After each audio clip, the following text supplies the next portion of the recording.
بسم الله والحمد لله والصلاة والسلام على رسول الله وعلى آله وأصحابه ومن اتبع هداه وما توفيقي إلا بالله عليه توكلت وإليه أنيب أما بعد. Voilà. Alors on commence. On commence, Inch'Allah. Donc aujourd'hui, le samedi, c'est le cours de tafsir. Je ne vous cache pas que, bon, je ne devrais pas dire, moi je dis trop de choses en fait, que je ne devrais pas dire, mais j'aime bien ne pas me faire passer pour ce que je ne suis pas. C'est-à-dire que pour être constant à tenir ce programme que j'ai mis moi-même, c'est difficile parce qu'il y a des jours, tu dis, allez, vas-y, on va remettre à la semaine prochaine, etc. Mais en vérité, quand on fait ça, c'est comme ça qu'on perd beaucoup, beaucoup de temps dans notre vie parce qu'en vérité, même avec un dars par semaine, on peut avancer bien vite. Ces douros de tafsir, on les a commencés depuis l'année dernière au Ramadan et on n'a pas encore fini la Baqara, mais alhamdoulilah, si, à un moment, on faisait deux douros par semaine. En tout cas, on est au 54e dars. C'est comme si on est en moyenne sur un cours par semaine. On est en moyenne sur un cours par semaine. Donc, euh, on est au verset 222. Le verset 222 qui nous parle des menstrues, des règles, les règles pour les femmes. Ensuite, ça va nous parler d'un sujet qui est en rapport avec ce qui est légiféré dans les relations intimes entre hommes et femmes. Ensuite, le sujet, ce sera le fait par rapport au serment, c'est-à-dire le fait de jurer sur Allah trop souvent, Wallah, Wallah, comme ça, et des règles relatives au serment, lorsqu'on jure de faire quelque chose, comment on doit expier cela, comment on doit réparer cela si on ne le respecte pas. Et il y a ce qu'on appelle al-larwu fil iman, c'est-à-dire il y a deux genres de serments qui sont excusables, qui ne sont pas pris en compte. Par exemple, quand on dit, en arabe, on dit la wallah, non, par Allah, naam wallah. Tu sais, il y a des fois, tu dis wallah juste pour exprimer que tu es sûr de ce que tu dis, mais ce n'est pas un serment. Pour les questions, on les pose à la fin du cours ou on pose comme ça. Comme d'habitude, hein, vous pouvez poser des questions comme ça, à condition que ce soit en rapport avec ce que je dis, parce que j'aime bien qu'on interagisse quand même, ça ne me pose pas de problème. Donc, si c'est en rapport avec ce que je dis, il n'y a pas de souci, vous pouvez poser des questions, ou alors posez-la, peut-être que je peux la laisser pour la fin, d'accord? Et faites-moi rappeler si j'ai oublié de répondre à la question, n'hésitez pas. Moi, ça ne me dérange pas, d'accord? Donc, bon, j'avais annoncé qu'on allait parler du divorce, mais les versets du divorce, ils sont bien loin après. Donc là, en vérité, je ne pense pas qu'on va arriver à là. Et puis, on n'est pas pressé, hein. Parler de divorce, là, hein, ça fait transpirer qu'Allah Azza wa Jal nous préserve d'avoir à pratiquer ces versets-là, qui sont des réalités, qui des fois, on est obligé de pratiquer, parce que l'islam, c'est une religion concrète, d'accord? J'allais dire contrairement à la chrétienté, non. Mais dans la chrétienté, officiellement, on te dit que le divorce est interdit. D'accord?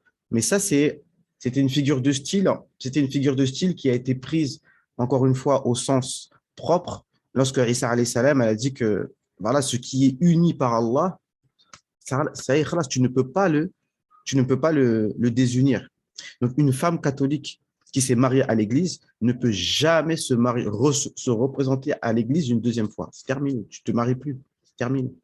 D'accord? Et normalement, elle est même plus mariable. Dans l'islam, on a quelque chose de similaire concrètement. Parce qu'il y a des pays, notamment, bon, je ne vais pas citer, mais bon, des pays, surtout des pays musulmans, en fait, surtout des pays comme l'Algérie ou d'autres, où des femmes divorcées, des fois, elles ont du mal à se remarier. Elles ont du mal à se remarier. Pourquoi? Parce qu'en fait, voilà, une fois qu'elle a été mariée, bon, bah, après, ça dépend des cultures. On ne dit pas que c'est normal, mais ça dépend des cultures. Mais concrètement, on voit que de toute façon, dans la législation des chrétiens des gens du livre et la législation de l'islam, de toute façon, on trouve quand même des similitudes. J'ai trouvé, subhanallah aussi, c'est plutôt l'image d'une femme divorcée dans ces cultures-là. Oui, l'image d'une femme divorcée dans ces cultures-là, oui. Et aussi, j'avais remarqué par rapport à la polygamie, subhanallah, parce que les chrétiens aussi, ils ont tendance à refuser la polygamie alors que c'est dans leur texte, surtout chez les Israélites. Yaqub, alayhi salam, il avait deux femmes, etc. Qu'est-ce que je voulais dire? Subhanallah, il y a une règle chez les Shafi'i, je crois, mais qui m'a choqué quand même. C'est Ali Jum'a qui en parlait, et c'est exactement la même chose dans la Torah, en fait. C'est-à-dire qu'un homme qui prend une deuxième épouse, si jamais, c'est-à-dire que le verset on va dire de la Bible, il dit que celui qui prend une deuxième épouse doit rien diminuer à la première. Et si jamais, je ne devrais même pas dire ce truc-là, mais moi, ça m'a choqué d'entendre ça. Si jamais il diminue quelque chose de la première, à la première, alors la première a le droit de demander le divorce. Et que, genre, la première, elle a le tatliq dans sa bouche. Ça veut dire que c'est elle qui décide si elle veut divorcer. Ça, c'est dans sa bouche maintenant. Elle dit, voilà, moi, je veux divorcer une fois, deux fois, trois fois. Mais par contre, ça, elle doit l'écrire elle doit le stipuler dès le début. Que si jamais il ne respecte pas certaines choses, ou alors s'il se marie, alors que on avait mis comme condition de ne pas le faire, alors. Donc, tout ça j'encourage pas les femmes à pratiquer cela, etc. Mais ici, on est là pour apprendre le ilm, le fiqh, et c'est ce qu'on essaye de faire à travers les sujets qu'on va traiter. On n'est pas là pour faire des discussions de comptoir et et de parler sans science, parce que vraiment, je vous le dis, avec ma modeste expérience, après 20 ans que j'ai passé non-stop dans Talab al-Ilm, tous les jours, tu te rends compte de ton ignorance. Je te dis, subhanallah.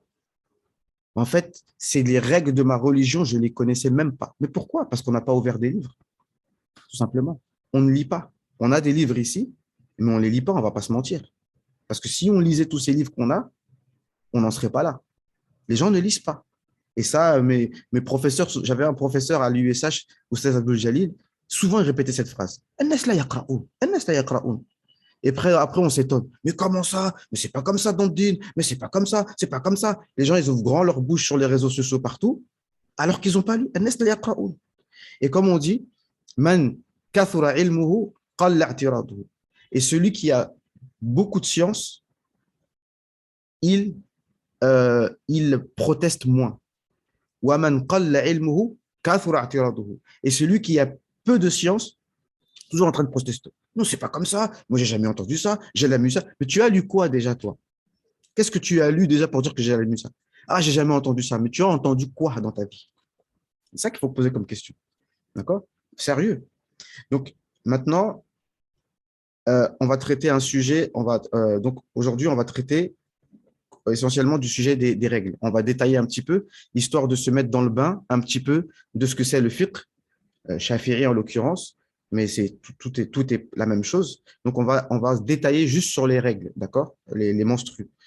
Mais avant cela, on va continuer un sujet que j'ai traité hier par rapport au fait de souhaiter la miséricorde à une personne qui n'est pas musulmane.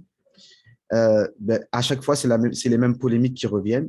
C'est vrai, c'est agaçant, mais des fois, justement, il y a des choses qu'on ne connaît pas, et moi-même que je ne connaissais pas il n'y a pas si longtemps. C'est vrai, on a tous notre avis sur le sujet. Bien sûr, une personne qui est non musulmane qui meurt, ben, on ne fait pas la prière sur lui, on ne demande pas pardon pour lui, comme il dit dans les versets. On dit pas rahimahullah. Normalement, c'est ce qu'on a toujours appris. D'accord? Mais maintenant, on va euh, parler un peu, je vais vous transmettre les paroles des vrais gens de Hill pour savoir que les choses, comment dirais-je, il faut toujours essayer de parler avec un peu plus de profondeur et arrêter d'écouter toujours les autres là, qui n'ont aucune profondeur dans leur ilm et dans leur réflexion, aucune spiritualité et qui ne connaissent pas vraiment Allah et qui ne connaissent pas vraiment le messager d'Allah, sallallahu alayhi wa sallam. Donc hier, j'ai dit, au sujet du fait de souhaiter la miséricorde, de dire qu'Allah lui fasse miséricorde, qu'elle repose en paix, est-ce que c'est permis ou c'est pas permis? Déjà, la première chose qu'il faut que je sois bien clair là-dessus, je ne suis plus un Adnan Ibrahim. Je ne l'ai jamais. C'est quoi ça?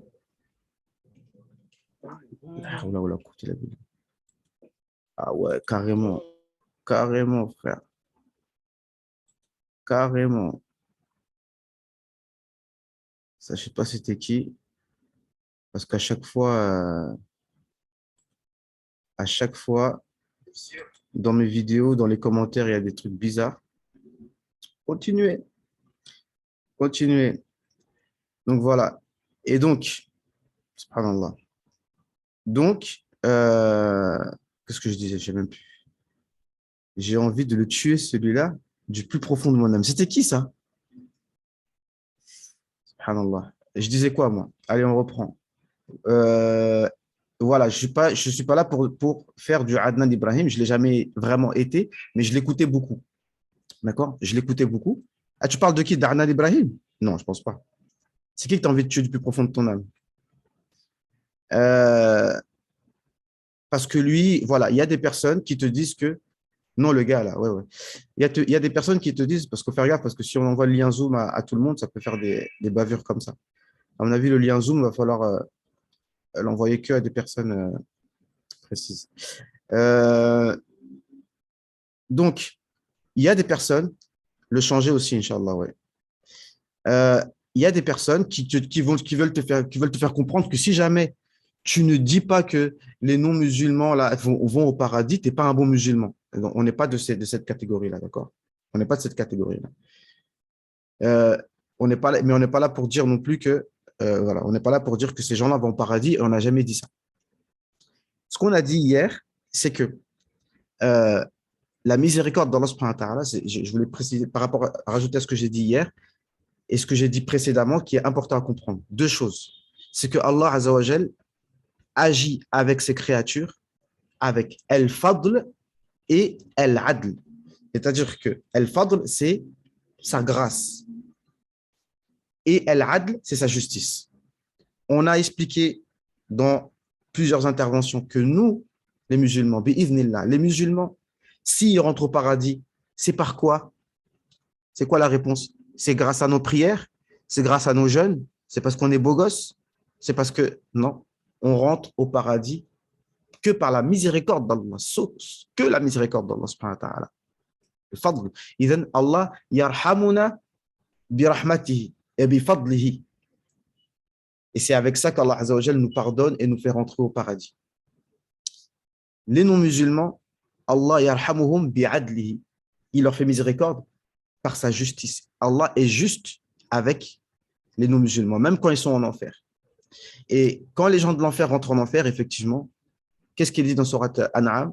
فَقُطِعَ دَابِرُ الْقَوْلَ الَّذِينَ كَفَرُوا وَالْحَمْدُ فَقُطِعَ دَابِرُ الْقَوْمِ الَّذِينَ كَفَرُوا وَالْحَمْدُ لِلَّهِ رَبِّ الْعَالَمِينَ. Les gens de l'enfer vont se retrouver en enfer et on dit la louange à Allah, au Seigneur de l'univers. Parce que tout ce qu'Allah fait, il le fait avec justice. Tout ce... Ah là là, qui m'appelle?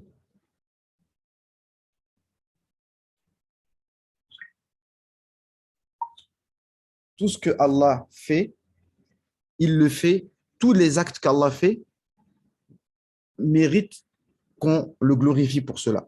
Et il mérite la louange pour tout ce qu'il fait parce qu'il ne fait pas d'injustice. D'accord? Donc, ça, il faut bien comprendre que ceux qui vont en enfer, ils ne font pas d'injustice. Et on a dit qu'il y avait des degrés en enfer différents et que la miséricorde d'Allah Azzawajal s'applique quand même dans l'enfer. Sans compter que, bon, ça c'est peut-être anecdotique, mais il y a beaucoup de cas, surtout dans les pays arabes, les chrétiens des pays arabes, il y en a beaucoup, peut-être moins en Occident, qui sont musulmans et qui ne le disent pas. Le Cheikh Yousri, il a expliqué un cas comme ça. Le père d'un de ses amis a dit, je suis sûr que mon père il est musulman. Pourtant, il était prêtre, mais il faisait la messe du dimanche qu'une fois par mois. Et à chaque fois qu'on le voyait, il cachait quelque chose.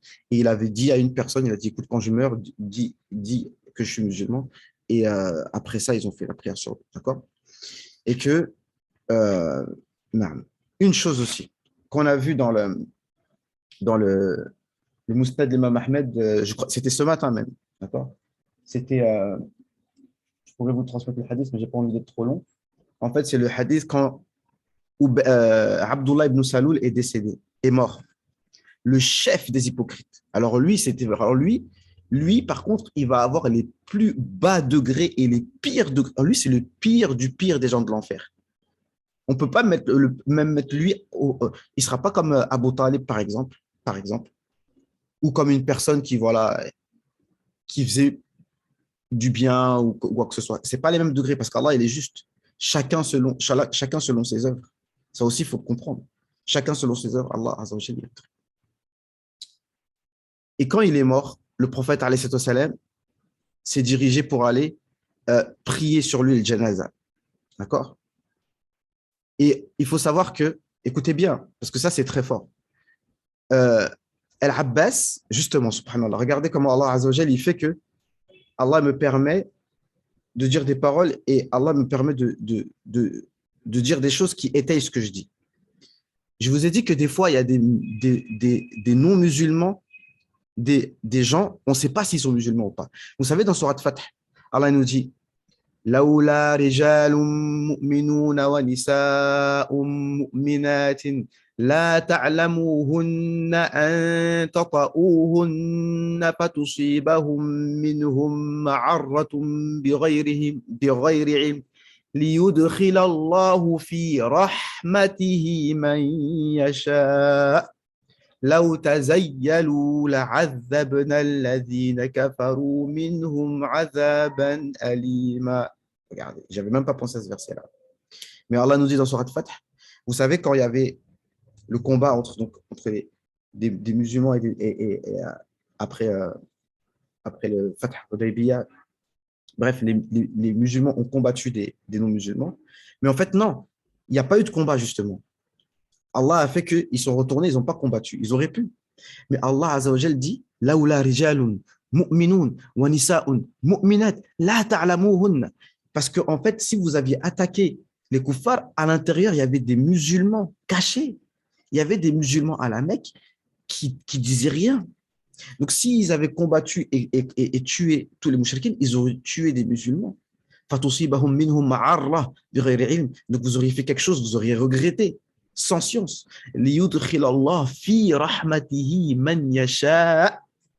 Pour qu'Allah fasse rentrer dans sa miséricorde qui il veut. Là où tazayyalou, et si jamais ils s'étaient séparés, si les musulmans s'étaient séparés, Allah aurait permis que vous attaquiez les kuffars pour les terrasser. Est-ce que vous comprenez? Donc, Al-Abbas, à la bataille de Badr, subhanallah, il a combattu avec les kuffars. Mais il était musulman, selon les avis officiels, on va dire. Bref. Et quand il était en prison, il faisait froid, il était fait prisonnier, Al-Abbas, et Abbas, il était très corpulent. Et ben c'est Abdullah ibn Saloul, le seul qui a pris un qamis, un habit, on va dire, et qui l'a donné à Al-Abbas. D'accord? Le chef des hypocrites, il a donné à Abbas. Et le prophète, sallallahu alayhi wa sallam, dans sa sunna, c'est que quand quelqu'un lui fait un cadeau, quelconque, le moindre cadeau, et ben en fait, lui, le prophète, sallallahu alayhi wa sallam, il va toujours rembourser ce cadeau. Il va le rembourser. C'est-à-dire que toi, tu vas lui donner, si quelqu'un, par exemple, je ne sais pas moi, il te donne un cadeau, d'accord? Il te donne, je ne sais pas, je dis n'importe quoi. Il va te donner 50 euros. Tiens, 50 euros, tiens, pour tes enfants. Non, non, non, tiens, c'est pour tes enfants et tout. Eh bien, le prophète, alayhi salam, il va falloir qu'il prenne 50 euros, un de ces quatre, et qu'il dise, tiens, mon frère, c'est pour tes enfants. Tu vois, ce qu'il ne veut jamais rester, c'est son comportement comme ça. D'accord? Et donc, le chef des hypocrites, qui a dit, qu'est-ce qu'il n'a pas dit, subhanallah, sur les croyants, dans la sourate Munafiqin? Il disait, ne donnez pas d'argent aux musulmans, comme ça ils vont se disperser.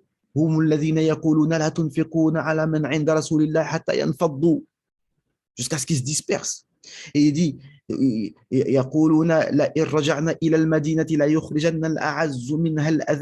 on retourne à Médine, le plus noble va virer le plus avili. Qui est le noble? Qui est l'avili? Toi. Lui qui a dit quand tu donnes de la nourriture à ton chien, après il va te manger. Subhanallah. Il dit ça au sujet du prophète alayhi salam. Parce qu'effectivement, le prophète alayhi salam est venu à Médine Les Médinois l'ont accueilli, d'accord? Et donc, toi, tu dis que, voilà, on t'est venu, astaghfirullah al-azim, on t'a donné à manger. Maintenant qu'on t'a donné à manger, tu nous prends notre place. Parce qu'Abdullah ibn Saloul, il voulait être, lui, le chef et le roi de Médine. Lui qui a dit tout ça, lorsqu'il meurt, le prophète, sallallahu alayhi wa sallam, s'avance pour faire la prière sur lui. Omar ibn Khattab, il s'est dit, Qumtu ala sadri. Qu'est-ce qu'il a dit? Qumtu ala sadrihi. Bref, il a dit, je me suis mis devant lui. Il a dit, Ya Rasulallah, tu vas prier sur lui, sur celui qui a dit tel et tel et tel. Et tous les musulmans, ils étaient en colère. Ils se disent, mais comment ça? Comment il va prier sur lui? Et quand Omar ibn Khattab, il a trop insisté, il a dit, ta'akhar anni, pousse-toi. Allah Azza wa Jal m'a donné le choix. Istaghfir lahum, ou la tastaghfir lahum, in tastaghfir lahum 70 marratan, falan yaghfir Allah lahum. Demande pardon 70 fois ou plus. Même si tu demandes 70 fois, Allah ne leur pardonnera jamais. Le prophète sallallahu alayhi wa sallam dit, si je savais qu'en demandant 71 fois, il serait pardonné, je le ferais. Alors qu'on sait très bien que Sab'in, c'est mafhoum al-adad. Ça veut dire même tu te demandes 70 000 fois, c'est ça que ça veut dire. Mais le prophète alayhi wa sallam le savait. Mais le prophète alayhi wa sallam voulait nous lancer un message. Et ce message est passé parce qu'il a prié sur lui. D'accord? Ensuite, il a suivi le cortège. Et en plus, le fils d'Abdullah ibn Saloul, il voulait quand même avoir de l'honneur et dit, en plus, je voudrais que le prophète donne son qamis, c'est-à-dire qu'on enterre Abdullah ibn Saloul, le chef des hypocrites, avec le qamis, l'habit du prophète. Imaginez-vous l'honneur que son fils a voulu pour son père. Il lui a promis, il a dit, je vais le faire, en rétribution du qamis qu'il avait donné à son oncle. Et il l'a fait. Et il a commencé à suivre le cortège funèbre. Vous savez ce qui s'est passé à la suite de ça? 200 hypocrites, 200 hypocrites ont délaissé leur hypocrisie. On dit non, un prophète, un homme qui fait ça, un homme qui est aussi indulgent, ça se voit que ça peut que être un prophète. Ils sont sortis de leur hypocrisie, si bien qu'il en restait qu'une petite dizaine, 10, 13 hypocrites à la fin. Donc le message est passé. Mais après, Allah Azza wa Jalla a dit, ولا تصل على أحد منهم مات أبدا ولا تقم على قبره. Plus jamais maintenant tu pries sur eux et plus jamais tu te tiens devant leur tombe. Plus jamais. Et ça donc c'est Allah subhanahu wa ta'ala a confirmé ce que Omar ibn Khattab a dit au prophète alayhi salam. Et pourtant, mais avant cela, Omar ibn Khattab, il a regretté, il a dit, subhanallah, comment j'ai pu être aussi audacieux devant le prophète. Bien sûr, maintenant, tout ce qu'on veut dire, c'est que, de toute façon, c'est du vivant des gens qu'on doit montrer que, par tous les moyens, que l'islam, c'est la vérité. Une fois qu'ils sont morts, le temps est passé. D'accord? Et au sujet des hypocrites, Allah Azza wa Jal nous dit, فأعرض عنهم وعظهم وقل لهم في أنفسهم قولا بليغا. Détourne-toi d'eux, exhorte-les et dis-leur sur eux des paroles éloquentes. Essaye d'être éloquent par tes paroles et par tes actes. D'accord? Soyons éloquents par nos actes parce que de toute façon, l'important, c'est que les gens rentrent dans l'islam avant qu'ils meurent. Une fois qu'ils meurent, après, on ne peut plus rien faire. On ne va pas chercher des fatwas à gauche, à droite pour vous dire non, mais en fait, vous allez aller au paradis. Ça va rien changer. Hein. D'accord? Et pour terminer, on a des paroles des Shafi'iyya qui nous disent qu'il est permis de dire qu'Allah fasse miséricorde, mais comme on a dit, c'est la miséricorde du adl, la miséricorde dans l'enfer, pas dans le paradis. D'accord? Parce que les versets qui nous disent celui qui a prié était mécréant ou hypocrite, c'était un hypocrite carrément, pire qu'un mécréant. C'était Abdullah ibn Saloul. Il a prié sur lui avant que l'interdiction formelle lui soit donnée. D'accord? Tout ça pour dire que de toute façon, c'est quand les gens sont vivants, on doit leur montrer notre indulgence tant que ce n'est pas interdit par Allah subhanahu wa ta'ala. D'accord? Et une fois qu'ils sont morts, bon, on peut essayer de faire des gestes qui vont montrer aux autres que nous, on est indulgents sans que on rentre dans l'interdiction. D'accord? Et on a des fuqaha shafi'iyya qui nous disent, mais il y a des chouïrs azhari qui ont annoncer cela parce que voilà, on est là pour parler avec ilm. Mais bien entendu, on n'est pas en train de dire oui, les gens du livre sont au paradis et les versets sont clairs. Khalidina fiha abada. Ils sont en enfer éternellement. Ils ne sortiront pas. On ne dit pas malheureusement. On dit Walillahi alhamd. Tout ce que Allah y fait est juste. Naam. C'est la justice. وَمَا كَانَ اللَّهُ لِيَظْلِمَهُمْ وَلَكِنْ كَانُوا أَنفُسَهُمْ يَظْلِمُونَ. Allah ne leur a pas fait d'injustice, mais c'est eux-mêmes qui sont fait de l'injustice à eux-mêmes. Donc voilà, c'est ce que je voulais préciser par rapport à ce point. Alhamdulillah. Donc en plus, ça correspond à là où on s'était arrêté. Le verset où on s'était arrêté, c'était أعوذ بالله من الشيطان الرجيم ولا تنكحوا المشركين ولا تنكحوا المشركات حتى يؤمن ولا أمة مؤمنة خير من مشركة ولو أعجبتكم ولا تنكحوا المشركين حتى يؤمنوا ولا عبد مؤمن خير من مشرك ولو أعجبكم أولئك يدعون إلى النار والله يدعو إلى الجنة والمغفرة بإذنه ويبين آياته للناس لعلهم يتذكرون. Ça, c'est le verset 221 auquel c'est arrêté. N'épousez pas les mouchrikines, les associateurs, jusqu'à ce qu'ils deviennent croyants. Car un serviteur, un esclave croyant est mieux qu'un homme libre. Non, une femme esclave croyante est meilleure qu'une femme libre mécréante, même si elle vous plaît. Et ne mariez pas les femmes à des mouchrikines jusqu'à ce qu'ils deviennent croyants. Car un esclave croyant est mieux qu'un homme libre mécréant, même s'il vous plaise. Car il vous appelle au feu, à l'enfer. Alors qu'Allah appelle vers le paradis et le pardon par sa permission. Et encore une précision, les Shafi'i ont dit on peut demander qu'Allah leur fasse miséricorde et leur pardonne, mais pas le shirk. Inna Allah la yaghfiru an yushraka bih wa yaghfiru ma duna dhalika liman yasha. Allah ne pardonne pas le shirk, mais il pardonne tout ce qui est en dessous de cela. Donc ça, je transmets les paroles des fuqaha et pas les paroles des mujtahidines comme Adnan Ibrahim ou certains pseudo-azhari qui veulent juste dire des paroles pour plaire aux laïcars. J'espère que c'est clair. Donc, on poursuit. Je peux même couper ça, reprendre. Maintenant, on arrive au verset qui parle des menstrues. Ensuite, Allah nous dit A'udhu billahi minash shaitanir rajim wa yas'alunaka 'anil mahid qul huwa adha fa'tazilu an-nisaa fil mahid wa la taqrabuhunna hatta yathhurna فإذا تطهرن فأتوهن من حيث أمركم الله إن الله يحب التوابين ويحب المتطهرين. Donc on va s'arrêter là pour l'instant. Ici c'est le verset qui nous parle, il te demande les rares questions que les Sahaba ont posées, parce que les Sahaba ne posaient pas beaucoup de questions. Il te questionne au sujet de Al-Mahid. Bon, j'ai beaucoup de livres là éparpillés partout là. Donc, je vais être concis.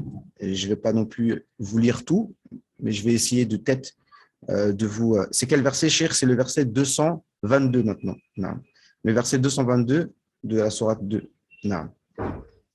Donc, ici, voilà le verset. Les versets sont concis, mais derrière, il y a beaucoup d'ilm dedans. D'accord?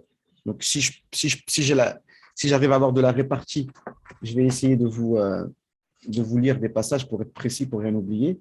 Mais sinon, bi'iznillah, on va rester une vingtaine de minutes. De toute façon, l'essentiel, Inch'Allah Ta'ala, c'est de vous, encore une fois, de vous donner un goût et un aperçu de ce que nous, on doit étudier. Je ne vais pas vous déballer aujourd'hui tous les détails. De toute façon, ça sera peut-être lassant pour vous.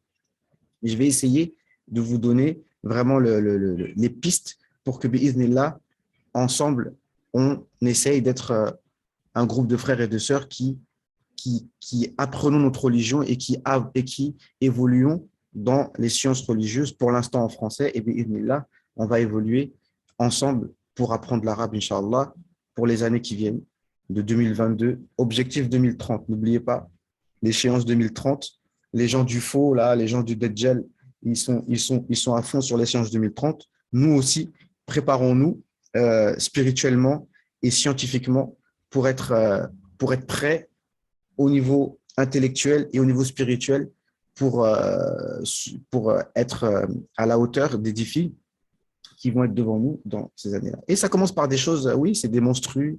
Hein, certains nous disent, oui, certains sont les savants des, leur science, c'est qu'en bas de la ceinture, c'est la science des bouts de tissu souillés de sang. Oui, ben, ça fait partie du ilm. Ça commence par là. Hein. Avant de parler des grands sujets, ben, il faut déjà savoir être propre, savoir comment on se purifie, savoir comment on prie. On commence par là et après, on va traiter des sujets beaucoup plus vastes. Naam. Donc, ici, وَيَسْأَلُونَكَ عَنِ الْمَحِيضِ. Une des rares questions que les Sahaba posaient, parce que les Sahaba ne posaient pas beaucoup de questions. يَسْأَلُونَكَ عَنِ الْمَحِيضِ.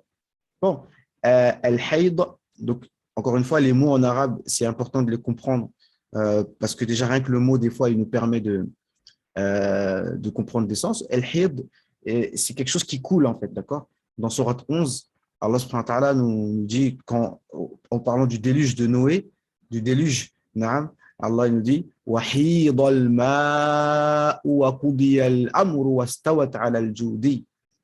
Et Yaqub, il dit وَحُيضَ الْمَاءُ. À la base, وَحُوضَ. حِيضَ, حُويض.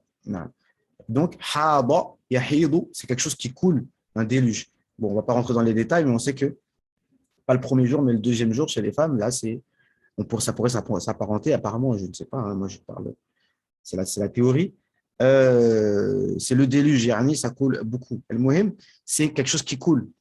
De tête, donc, voilà, chacun, de toute façon, je vais pas tout vous dire, mais à chaque fois qu'on apprend un sujet, il faut qu'on connaisse de manière linguistique, il faut qu'on connaisse de manière, yani, la définition précise à chaque fois, d'accord, des choses. Si on vous demande, et il faut qu'on évite, nous, d'être approximatifs lorsqu'on parle de quelque chose. Ouais, les règles, c'est du sang qui coule, etc. Non, on voudrait la définition précise.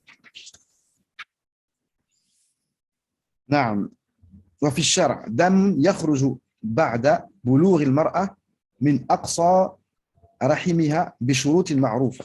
Donc c'est du sang qui sort après la puberté, et en général c'est un signe de la puberté. Les règles, c'est un signe de la puberté. Quand la femme a ses règles, donc ça veut dire qu'elle est pubère. Donc, dam yakhruju ba'da al-bulugh al-mar'a min aqsa rahimiha, du fond de son appareil vaginal, ce qu'on appelle rahim. Vous voyez, rahim de rahma. Et rahim, c'est vous voyez, la matrice de la mère, en arabe, on appelle ça rahim. On entend le mot rahma dedans, d'accord? Et rahim, en fait, c'est ce qu'on appelle aussi comme ça le lien de parenté, d'accord? Le lien de parenté, parce que c'est lié à la matrice de la mère de laquelle sort ton frère et ton autre frère et ta sœur, etc. Ou alors que notre grand-mère commune, on sort tous de son ventre, donc ce qu'on appelle ça rahim. Vous voyez comment le mot qui est donné à cette matrice, il a du sens, d'accord? Non. Min aqsa, donc du fond, c'est au fond que ça se passe, donc tout au fond, c'est là, bon, on va pas rentrer dans la biologie, mais voilà, apparemment, c'est les ovaires, comment? Je sais même pas. Alors, c'est quoi? C'est pas l'ovulation, mais en fait, en fait, c'est toutes les parois, toutes les parois de l'appareil génital qui se renouvellent, en fait, d'accord? Donc, tout se détache, tout tombe, ça se renouvelle, de façon à ce que voilà, ça puisse accueillir pour le mois d'après éventuellement une grossesse. Parce qu'une femme, elle est conçue bon, Allah l'a créée pour, effectivement, son corps est conçu pour éventuellement accepter et de pouvoir concevoir un enfant, alhamdoulilah. Min aqsa rahima bi shurut al-ma'rufa, avec des conditions connues. Non. Voilà, asma, il y a plusieurs noms. Il y a plusieurs noms qu'on donne aux règles que peu de gens connaissent, je pense. Déjà en arabe, hayd, on appelle ça Irak, Irakun, Irakun. On appelle ça al-dahik, comme le rire, dahik.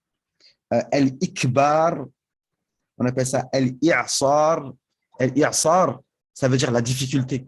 Effectivement, les femmes, quand elles ont leurs règles, elles sont en grande souffrance. Et subhanallah, Allah, il a mis dans mes notifications YouTube un shir qui parlait de ça, qui dit qu'en fait, la femme, lorsqu'elle a ses règles, eh ben, justement, on va voir que pourquoi on ne la divorce pas. Pourquoi il est interdit bid'a. On va voir ça justement après dans le divorce. Quand ta femme a ses règles, il est interdit de la divorcer à ce moment-là. Si tu veux la divorcer, attends que ses règles terminent, d'accord? Et là, tu prononces le divorce.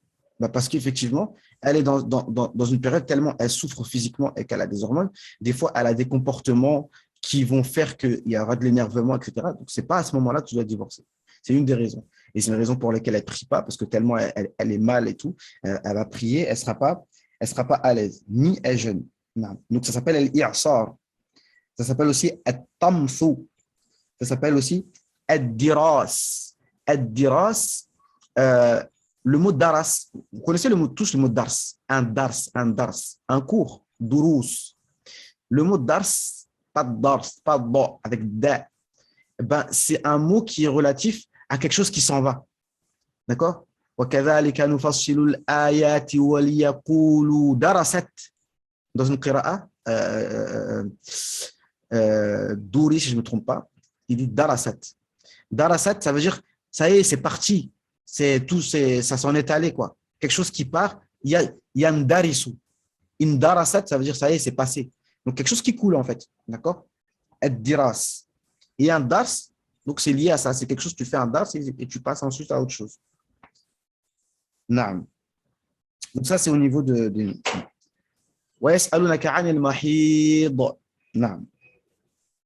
قُلْ هُوَ. Alors, قُلْ هُوَ أَذَى. Alors, à chaque fois, les versets, ils ont une raison pour laquelle ils ont été révélés. Pourquoi ils ont posé la question? Parce que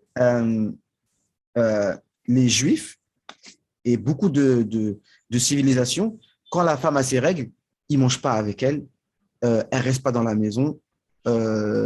S'ils ont des rapports avec elle, c'est en dehors de la maison, mais nous, on n'a pas le droit d'avoir de rapport avec elle, comme on va voir. Plein de choses comme ça. Alors, les Sahaba, ils ont posé la question, mais nous, c'est comment dans l'islam? Donc, Allah Azza wa Jalla a répondu, قُلْ هُوَ أَذَى. Les règles, c'est quelque chose de... al-adha, c'est quelque chose de désagréable, quelque chose de mauvais, quoi, quelque chose d'impur. Al-adha, c'est quelque chose d'impur. فَاعْتَزِلُوا النِّسَاءَ فِي الْمَحِيضِ. Le verset nous dit, éloignez-vous des femmes pendant qu'elles ont leurs règles. Fil mahid. Bon, on ne va pas rentrer dans les tournures de langue arabe, ce n'est pas la peine qu'on rentre dedans, mais el mahid, quand tu dis maf'al Allahu a'lam comme ça, c'est le moment où. On a déjà parlé de ismu makan, ismu zaman, d'accord? Ismu makan, un nom d'endroit comme masjid, masjid, un nom d'endroit. Et le nom d'un temps, eh ben, c'est la même syntaxe, d'accord? Par exemple,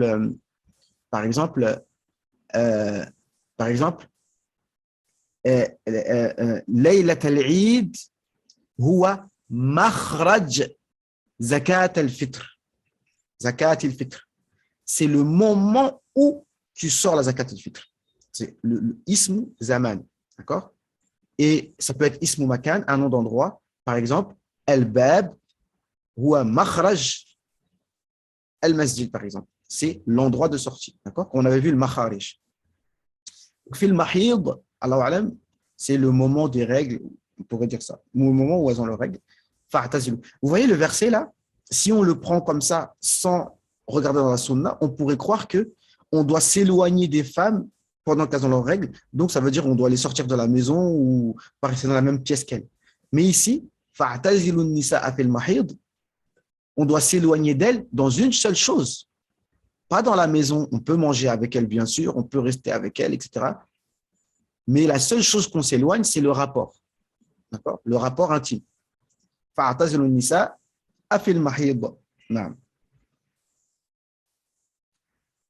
Ensuite, Allah nous dit Bon, après, on va détailler. Là, pour l'instant, je fais de tête. Après, si j'ai des détails que j'ai oubliés, on va les dire. Et si vous avez des questions, vous dites non. فَاعْتَزِلُوا النِّسَاءَ فِي الْمَحِيضِ. Bien qu'en réalité, le but, de toute façon, c'est d'être concis. Les versets du Coran sont concis et les textes pour débutants doivent être toujours concis. Ce n'est pas utile, en réalité, de toujours rentrer dans les détails. Parce que quand on rentre dans les détails, après, on oublie beaucoup de choses. D'accord? Et le propre du Coran et la science, comme on a dit, dans un premier temps, ça doit toujours être, on pose les grandes bases générales, d'accord? On pose les grandes bases générales.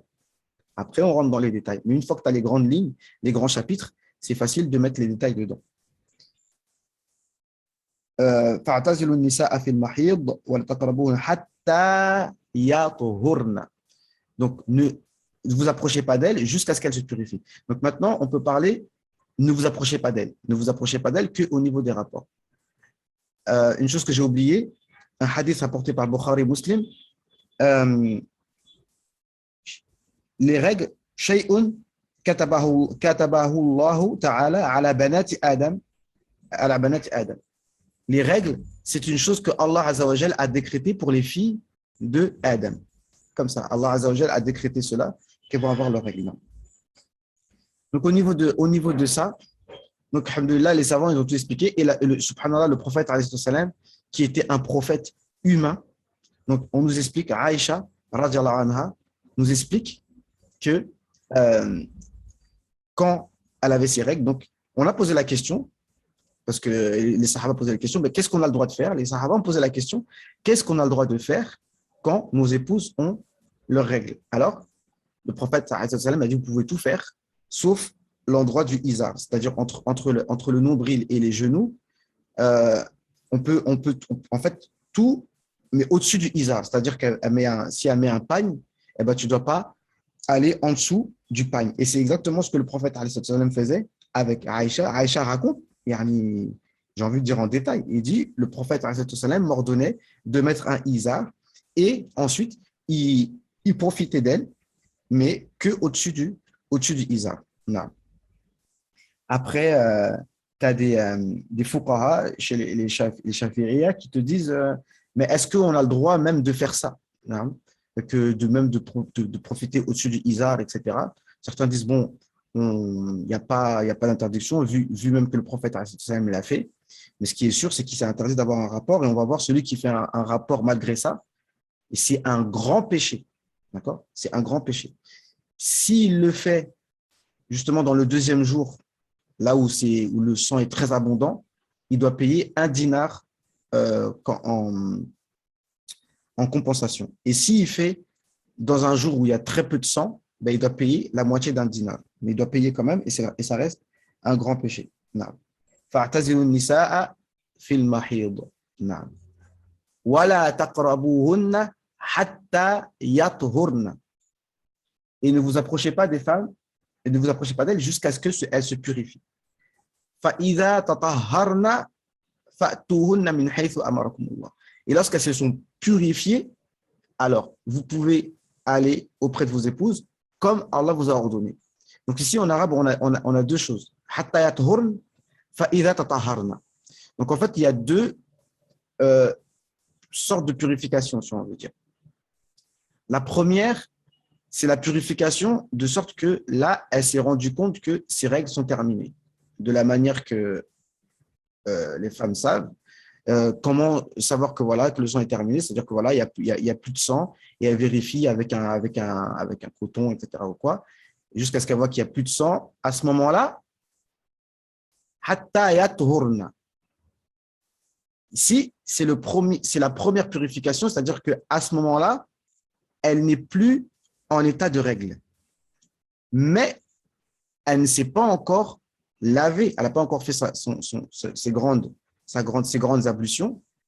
Donc, est-ce que l'autorisation d'avoir un rapport, elle est à ce moment-là, avant qu'elle ait fait sa douche? Parce que là, c'est le deuxième. Fa'idha tataharna. Fa'idha tataharna. Fa'tuhunna. Ce qu'il faut retenir, c'est que Là où on a le droit d'aller à nos épouses, c'est lorsqu'elle a fait sa douche et qu'elle s'est purifiée, elle a fait sa douche, là on peut les approcher. Mais pas quand elles sont, et juste quand les règles sont terminées. Et il y a une autre lecture euh, authentique euh, qui est dite alors on va profiter un peu pour découvrir aussi les différentes lectures. Imam Shatibi nous dit يطهرن في الطاء السكون وهاؤه يضم خفا إذ سما كيف عولا.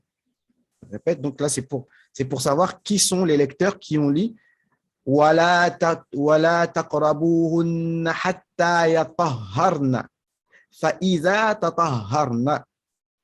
Donc حتى يطهرن. Et ça, il y a un sens différent. D'accord. C'est comme si, en fait, il dit, là, il parle de, parce que là, avec cette lecture-là, c'est comme si, là, ça confirme qu'on a le droit d'aller vers nos épouses que quand elles se sont lavées. Parce que, hatta yattaharna, c'est la purification quand elles se sont lavées. D'accord. Et ici, idh sama kayfa uwila. Donc, sama, c'est, en fait, dans Chatribiya, c'est comment on appelle ça, des codes, si vous préférez, pour savoir qui lit. Sama, les gens de Sama, c'est Ibn Kathir, Abu Amr et Nafi', si je ne dis pas de bêtises. Plus Kaifa, Uwila. Kaifa, c'est Ibn Amir et Uwila, c'est Hafs. Donc, eux, ils lisent Khaffan, ça veut dire sans la shadda. Hatta yataharna. Ici, wa yataharna fi ta is-sukun. Fi ta is-sukun. Donc, ceux qui lisent ta avec sukun, c'est tous ceux qui sont cités ici. Donc, Uwila, c'est Ayn, c'est Hafs. Kaifa, le Kaf, c'est Ibn Amir. Et Sama, c'est Abu Amr. Et c'est Nafi' et c'est Ibn Kathir. Non. Aïwa. Donc, eux, ils disent hatta yattaharna. Faïda tattaharna. Donc, il y a ces deux notions-là qu'il faut voir. Faïda tattaharna, faïda tattaharna. Hatta yattaharna. Ce mot-là, yatta, normalement, c'est yata, yata. Je crois qu'on avait parlé dans le cours de Tajwid que des fois, il y a des lettres faibles qui sont fusionnées dans les lettres fortes. Parce que normalement, c'est yata, et normalement, il y a un ta. Mais le ta, on l'a fusionné dans le ta. Et c'est pour ça qu'il y a une shadda. Hatta yatta. Pas dans le Coran, en Hafs, non. Hein. Mais celui qui lit par exemple Warsh, il verra que c'est yatta. En vérité, c'est yatata. Donc ça, c'est pour ceux qui, en niveau en langue arabe, ils peuvent comprendre ça. حتى يطهرن فإذا تطهرن فأتوهن من حيث أمركم الله. Et quand elles se sont purifiées, allez-y de la manière dont Allah vous a ordonné. Ici, subhanallah, pour confirmer ce que je disais l'autre fois par rapport à la barbe. On avait dit chez les Shafi'i que lorsqu'Allah donne un ordre, en général, lorsqu'Allah donne un ordre, ça veut dire que c'est quelque chose d'obligatoire. Mais ici, Allah dit allez vers vos épouses. Donc, ayez des rapports à vos épouses de la manière dont Allah vous a ordonné. Mais si on vous dit allez vers vos épouses, c'est pas fard, n'est-ce pas? C'est pas une obligation d'avoir des rapports avec son épouse. On n'a pas dit c'est un fard. Si tu n'as pas des rapports avec ton épouse, tu fais un péché. D'accord? C'est vrai. Yani, la nuit, c'est fait pour dormir, c'est fait pour prier. C'est pour faire du zikr. C'est pas toujours pour faire des choses, ou alors si tu veux faire des enfants, comment ça s'appelle, multiplier la oumma du prophète alayhi salam. On plaisante un peu, bien sûr, mais je veux dire que un croyant, quand même, il suit pas que ses passions et c'est pas le but de sa vie non plus d'avoir des rapports. Donc en tout cas ici, l'amr, c'est al-ibaha. Donc c'est mubah, ça veut dire que maintenant ce n'est plus interdit. Il n'y a plus de hadr. Yani, c'est parce que cet ordre-là est, parce que c'est quelque chose qui n'est pas, c'est pas religieux, d'accord? C'est pas quelque chose de religieux, c'est pas comme la prière ou, tu vois, si Allah il parlait d'une chose purement religieuse comme faire la prière ou les ablutions, là, l'ordre implique l'obligation. Mais le fait d'avoir le rapport pour un plaisir, c'est légiférer. Bien sûr, c'est légiférer. Mais je suis en train de dire que là, dans le verset, le verbe à l'impératif n'implique pas une obligation, mais ça implique que c'est moubah. C'est moubah et c'est pas interdit. Maintenant, tu peux. Tu veux, tu peux. Mais tu as le droit de laisser ta femme tranquille, tu vois. Et alors, de te laisser tranquille. Non.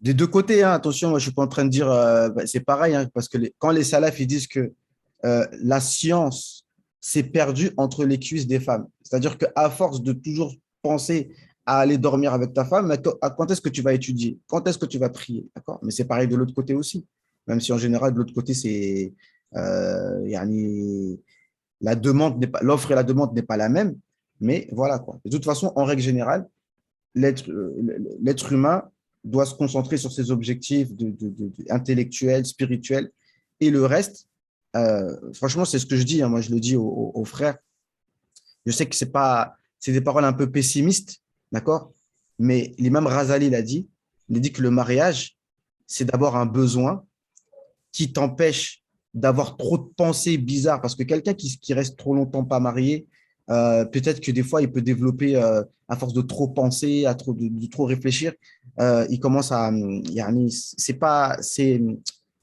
j'ai envie de dire, c'est pas très, je sais pas comment dire en fait. Il faut se débarrasser de ça en fait. On a tous des besoins naturels, il faut s'en débarrasser, d'accord? D'une manière saine. Donc, il faut se marier, il faut être marié. Les salafs, ils n'aimaient pas rester sans être mariés, même un instant, hommes et femmes. Hommes et femmes, c'est-à-dire même un mois célibataire, c'est pas bon. Les sahaba comme ça. Et ça, on parle du manhaj des sahaba. Tu restes pas même une nuit célibataire. Pour eux, c'est pas bien spirituellement en fait. D'accord? Et même pour une femme, regardez, dans le Mousnad de l'imam Ahmed, l'imam Omar ibn Khattab, sa fille Hafsa, son mari a été tué en martyr à Badr ou à Uhud.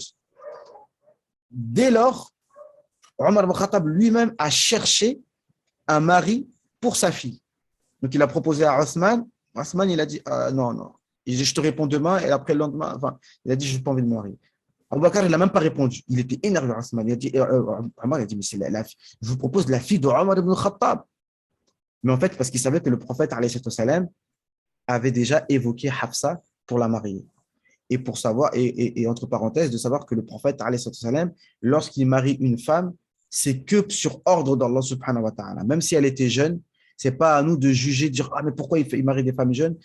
Il marie une femme que par ordre d'Allah subhanahu wa ta'ala. Et ceux qui doutent de cela, c'est comme s'ils doutent du prophète, alayhi salam. Et malheureusement, il y en a beaucoup comme ça. Donc, je suis rentré dans des parenthèses. Tout ça pour dire quoi? Que ce n'est pas obligatoire. L'ordre n'implique pas l'obligation. Fa'tuhunna min haythu amarakumullah. Allez-y de la façon dont Allah vous a ordonné. De la façon dont Allah vous a ordonné. Mais ici, dans la façon dont Allah vous a ordonné, en fait, ça veut dire et non pas dans la façon dont Allah vous a interdit. Et non pas la façon dont Allah vous a interdit. C'est-à-dire, pas pendant les règles. Pas de rapport pendant les règles. D'accord? Parce que un ordre, en fait, une interdiction, c'est un ordre de ne pas faire. Une interdiction, c'est un ordre de ne pas faire. Donc, min haythu amarakumullah, inna Allaha yuhibbu at-tawwabin wa yuhibbu al-mutatahhirin. Allah, il aime ceux qui se repentent et il aime ceux qui se purifient. Donc, ceux qui se repentent de ceux qui ont refait des péchés relatifs à cela, ceux qui ont eu des rapports pendant les règles, d'accord, ou des choses comme ça. Wa yuhibbu al-mutatahhirin, ceux qui se purifient avec de l'eau, qui aiment se purifier. Et ça, c'est aussi une caractéristique des croyants.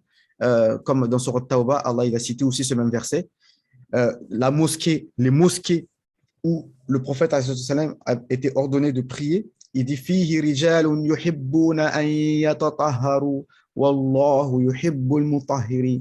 Les gens les vrais pieux qui sont dans les mosquées, c'est des gens qui aiment se purifier. C'est-à-dire que quand tu fais ils aiment faire leurs ablutions, ils aiment se purifier, vérifier que tout est pur, etc.